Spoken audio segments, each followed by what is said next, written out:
ಒಂದು ಊರಿನಲ್ಲಿ ಒಬ್ಬ ರಾಜನಿದ್ದನು. ಅವನಿಗೆ ಬಹಳ ದಿನಗಳವರೆಗೆ ಮಕ್ಕಳಿರಲಿಲ್ಲ. ತನ್ನ ಕುಲಗುರುವಿನ ಸಲಹೆಯಂತೆ ಅವರು ಹೇಳಿದ ಪರಿಹಾರಗಳನ್ನು ಮಾಡಿ ಬಹಳ ದಿನಗಳ ನಂತರ ಅವನಿಗೆ ಒಂದು ಸುಂದರವಾದ ಹೆಣ್ಣು ಮಗು ಹುಟ್ಟಿತು. ಆ ಎಳೆ ಮಗುವನ್ನು, ಆ ರಾಜಕುಮಾರಿಯನ್ನು ರಾಜನು ಬಹಳ ಪ್ರೀತಿಯಿಂದ ಮುದ್ದಾಗಿ ಬೆಳೆಸಿದನು. ತಕ್ಕ ವಯಸ್ಸು ಬಂದಾಗ ಆ ರಾಜಕುಮಾರಿಯನ್ನು ಗುರುವಿನ ಬಳಿ ಪಾಠ ಕಲಿಯಲು ಕಳುಹಿಸಿಕೊಟ್ಟನು. ತನ್ನ ಬಳಿ ಪಾಠ ಕಲಿಯಲು ಬಂದ ರಾಜಕುಮಾರಿಯ ಮೇಲೆ ಆ ಗುರುವಿಗೆ ಕೆಟ್ಟ ಆಲೋಚನೆ ಉಂಟಾಯಿತು. ಗುರುವಿನ ನೋಟ ಸರಿಯಿಲ್ಲ ಎಂದು ಅರಿತ ರಾಜಕುಮಾರಿ ಗುರುವನ್ನು ತಪ್ಪಿಸಲು ಪ್ರಾರಂಭಿಸಿದಳು. ಕಾಮವು ತಲೆಗೇರಿದ ಆ ರಾಜಗುರು ತನ್ನನ್ನು ತಪ್ಪಿಸಿಕೊಳ್ಳುತ್ತಿರುವ ರಾಜಕುಮಾರಿಯ ಮೇಲೆ ತುಂಬಾ ಕೋಪಗೊಂಡನು. ಆ ಕೋಪದಿಂದ ಒಂದು ಕೆಟ್ಟ ಸಂಚು ರೂಪಿಸಿದನು.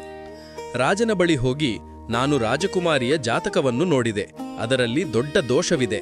ಅವಳಿಂದ ನಿನಗೂ ಮತ್ತು ರಾಜ್ಯಕ್ಕೂ ದೊಡ್ಡ ವಿನಾಶ ಸಂಭವಿಸುತ್ತದೆ. ಅದಕ್ಕೆ ಒಂದೇ ಪರಿಹಾರ, ಅವಳನ್ನು ಒಂದು ಮರದ ಪೆಟ್ಟಿಗೆಯಲ್ಲಿ ಹಾಕಿ ನದಿಯಲ್ಲಿ ತೇಲಿಬಿಡಬೇಕು ಎಂದು ಸುಳ್ಳು ಹೇಳಿದರು. ಗುರುವಿನ ಮಾತನ್ನು ಮೀರಲಾಗದ ರಾಜನು ತನ್ನ ಪ್ರೀತಿಯ ಮಗಳನ್ನು ಅವರು ಹೇಳಿದಂತೆಯೇ ಮರದ ಪೆಟ್ಟಿಗೆಯಲ್ಲಿ ಹಾಕಿ ನದಿಯಲ್ಲಿ ತೇಲಿಬಿಟ್ಟನು. ಇಲ್ಲಿಂದ ಮುಂದೆ ಗುರುವಿನ ಸಂಚು ಇನ್ನೂ ಮುಂದುವರಿಯುತ್ತದೆ. ಆ ನದಿಯ ದಡದಲ್ಲಿ ರಾಜಗುರುವಿಗೆ ಒಂದು ಆಶ್ರಮವಿತ್ತು.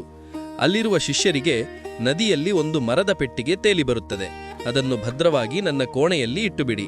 ಅದರಲ್ಲಿ ಮುಖ್ಯವಾದ ಪೂಜಾ ಸಾಮಗ್ರಿಗಳಿವೆ. ನಾನು ರಾತ್ರಿ ಬರುತ್ತೇನೆ, ಅದನ್ನು ಬಳಸಿ ನಾನು ರಾತ್ರಿ ಪೂಜೆ ಮಾಡಬೇಕಿದೆ. ಆಗ ನನ್ನ ಕೋಣೆಯಲ್ಲಿ ಎಷ್ಟೇ ಶಬ್ದ ಬಂದರೂ ನೀವು ನನ್ನನ್ನು ತೊಂದರೆಪಡಿಸಬಾರದು ಎಂದು ಆಜ್ಞಾಪಿಸಿದರು. ಅದರಂತೆಯೇ ಆ ಶಿಷ್ಯರು ಪೆಟ್ಟಿಗೆಯನ್ನು ನದಿಯಿಂದ ತೆಗೆದು ಗುರುವಿನ ಕೋಣೆಯಲ್ಲಿ ಇಟ್ಟು ಬೀಗ ಹಾಕಿದರು. ತನ್ನ ಬಹುದಿನದ ಆಸೆ ಈಡೇರುತ್ತದೆ ಎಂಬ ಕಾತರದಲ್ಲಿ ಗುರು ಆಶ್ರಮಕ್ಕೆ ಬಂದನು. ತನ್ನ ಕೋಣೆಯ ಬಾಗಿಲನ್ನು ತೆರೆದು ಒಳಗಿನಿಂದ ಚಿಲಕ ಹಾಕಿಕೊಂಡನು.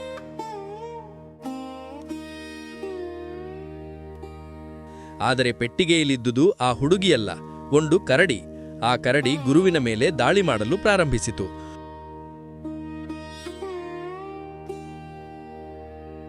ಗುರುವಿನ ಚೀರಾಟದ ಶಬ್ದ ಕೇಳಿದರೂ ಅವರು ಕೊಟ್ಟ ಆಜ್ಞೆಯ ಕಾರಣ ಶಿಷ್ಯರು ಬಾಗಿಲನ್ನು ತೆರೆಯಲೇ ಇಲ್ಲ. ಕರಡಿಯು ಗುರುವನ್ನು ಕೊಂದು ಹಾಕಿತು. ಅಲ್ಲಿ ನಡೆದಿದ್ದೇನು ಗೊತ್ತೇ? ನದಿಯ ದಡದಲ್ಲಿ ಬೇಟೆಯಾಡಲು ಬಂದಿದ್ದ ಪಕ್ಕದ ದೇಶದ ರಾಜಕುಮಾರ ನದಿಯಲ್ಲಿ ತೇಲಿ ಬಂದ ಪೆಟ್ಟಿಗೆಯನ್ನು ನೋಡಿ ಅದರಲ್ಲಿರುವ ರಾಜಕುಮಾರಿಯನ್ನು ರಕ್ಷಿಸಿದನು. ಅವಳ ಕಥೆಯನ್ನು ಕೇಳಿದ ರಾಜಕುಮಾರ ರಾಜಗುರುವಿಗೆ ತಕ್ಕ ಪಾಠ ಕಲಿಸಲು ತನ್ನಲ್ಲಿ ಸಿಕ್ಕಿಬಿದ್ದಿದ್ದ ಒಂದು ಕರಡಿಯನ್ನು ಪೆಟ್ಟಿಗೆಯಲ್ಲಿ ಹಾಕಿ ನದಿಯಲ್ಲಿ ಬಿಟ್ಟುಬಿಟ್ಟಿದ್ದನು. ಇದು ತಿಳಿಯದೆ ತನ್ನ ಸಂಚಿನಲ್ಲಿ ತಾನೇ ಬಿದ್ದು ರಾಜಗುರು ಪ್ರಾಣ ಕಳೆದುಕೊಂಡನು. ಕೆಟ್ಟ ಕಾಮವು ವಿನಾಶವನ್ನು ತರುತ್ತದೆ ಎಂಬುದಕ್ಕೆ ಈ ವಿಚಿತ್ರ ಕಥೆ ಒಂದು ಉದಾಹರಣೆ. ಇದು ಕೇವಲ ಒಂದು ಕಥೆಯಲ್ಲ, ಇದರಲ್ಲಿ ವೇದಾಂತ ತತ್ವ ಅಡಗಿದೆ. ಕೃಷ್ಣನು ಭಗವದ್ಗೀತೆಯ 2ನೇ ಅಧ್ಯಾಯದ 62 ಮತ್ತು 63ನೇ ಶ್ಲೋಕಗಳಲ್ಲಿ, ಸಂಗಾತ್ ಸಂಜಾಯತೆ ಕಾಮಃ, ಕಾಮಾತ್ ಕ್ರೋಧೋಭಿಜಾಯತೆ, ಕ್ರೋಧಾತ್ ಭವತಿ ಸಮ್ಮೋಹಃ, ಸಮ್ಮೋಹಾತ್ ಸ್ಮೃತಿವಿಭ್ರಮಃ, ಸ್ಮೃತಿಭ್ರಂಶಾತ್ ಬುದ್ಧಿನಾಶಃ, ಬುದ್ಧಿನಾಶಾತ್ ಪ್ರಣಶ್ಯತಿ. ಪ್ರಾಪಂಚಿಕ ವಿಷಯಗಳಲ್ಲಿ ತೊಡಗುವವನಿಗೆ ಅದನ್ನು ಅನುಭವಿಸಲೇಬೇಕೆಂಬ ಕಾಮ ಹುಟ್ಟುತ್ತದೆ. ತಾನು ಆಸೆಪಟ್ಟ ವಸ್ತು ಸಿಗಲಿಲ್ಲವೆಂದರೆ ಎಲ್ಲದರ ಮೇಲೂ ಕೋಪ ಬರುತ್ತದೆ. ಕೋಪ ತಲೆಗೇರಿದವನು ಯಾವುದು ಸರಿ ಯಾವುದು ತಪ್ಪು ಎಂಬುದನ್ನು ಮರೆತು ಏನನ್ನು ಬೇಕಾದರೂ ಮಾಡಲು ಮುಂದಾಗುತ್ತಾನೆ. ಹೀಗೆ ಕೆಟ್ಟ ಕೆಲಸ ಮಾಡಲು ಮುಂದಾದವನು ತಾನು ಯಾರೆಂಬುದನ್ನೇ ಮರೆಯುತ್ತಾನೆ. ಈ ಕಥೆಯಲ್ಲಿ ತಾನು ರಾಜಗುರು ಎಂಬುದನ್ನು ಮರೆತು ಕೀಳುಮಟ್ಟದ ಕೆಲಸ ಮಾಡಲು ಮುಂದಾದನಲ್ಲವೇ?